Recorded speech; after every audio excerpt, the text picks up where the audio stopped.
जहां तक पाकिस्तान का ताल्लुक है, ये बिल्कुल क्लियर था कि पाकिस्तान का कद दुनिया में तीन हिस्सों में बड़ा हुआ है। ये मैं आपको बताना चाहता हूँ और दिख रहा था। पहला ये हुआ है कि ऑपरेशन सिंदूर में अमेरिका ने तय किया कि इन्होंने मिलिट्री क्रेडिबिलिटी इनकी बढ़ गई, और उससे जो वेस्ट एशिया की कंट्रीज थी वो भी इंप्रेस हुई इस रिपोर्ट से। तो एक तो वो कद बढ़ा। उसके बाद क्या हुआ कि जब मीडिएशन की बात आई, वेस्ट एशिया में जो लड़ाई शुरू हो गई, तो उसमें क्या हुआ, पहली बात आई कि सीज फायर होना चाहिए। पर ईरान तो सीज फायर के लिए कभी तैयार था ही नहीं। तो क्या किया पाकिस्तान ने, उन्होंने 29 मार्च को कुछ जो रीजन के थे फॉरेन मिनिस्टर्स उनको बुलाया इस्लामाबाद पे। मिसाल के तौर पे उनके फॉरेन मिनिस्टर थे पाकिस्तान के, फिर इजिप्ट के थे, सऊदी अरेबिया के थे और टर्की के थे। चारों ने मिलके एक ड्राफ्ट पीस प्लान बनाया, जो कि ईरान को चाहिए ही नहीं था। पर वो ड्राफ्ट पीस प्लान लेकर, जो कि एक्सेप्टेबल था रीजनल कंट्रीज को, विच मैटर, तो उनके जो विदेश मंत्री थे इशाक दार, आप याद करिएगा, वो चाइना गए और चाइना में वोंग ही से मिले, उनके फॉरेन मिनिस्टर से। और 31 मार्च को एक जॉइंट 5 पॉइंट प्लान रिलीज करा गया।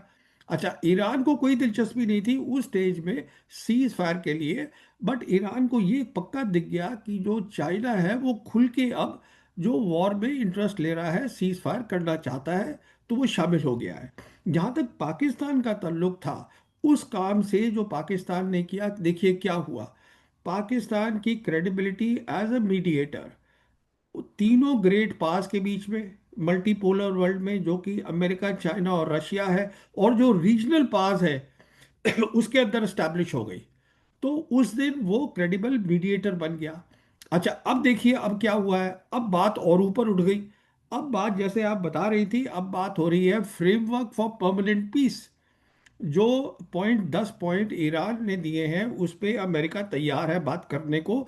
और फिर जो पाकिस्तान के प्राइम मिनिस्टर हैं उन्होंने कहा है कि ठीक है, 10 अप्रैल को आप आइए इस्लामाबाद में, तो अब हम हायर लेवल देखेंगे। जो पहले के थे वो तो होंगे ही, साथ में हम देखेंगे कि टॉप लीडर जो हैं, अमेरिका के टॉप लीडर जो हैं वो ईरान के, वो वहाँ पर आएंगे। और देखिए खास बात ये है जो हमें समझनी चाहिए, वो ये है कि इस लड़ाई के कारण, और कुछ और भी कारण है, अमेरिका जो है, जो कि लीडर है प्रेजेंट वर्ल्ड ऑर्डर का, वो जो उसके फॉलोअर्स हैं उनसे अलग हो गया है।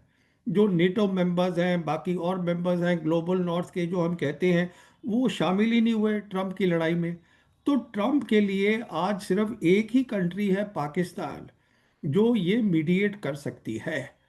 और इसीलिए प्रेसिडेंट ट्रम्प ने अपनी सोशल मीडिया पे भी प्रोफ्यूसली थैंक किया है पाकिस्तान के प्राइम मिनिस्टर को, पाकिस्तान के आर्मी चीफ को।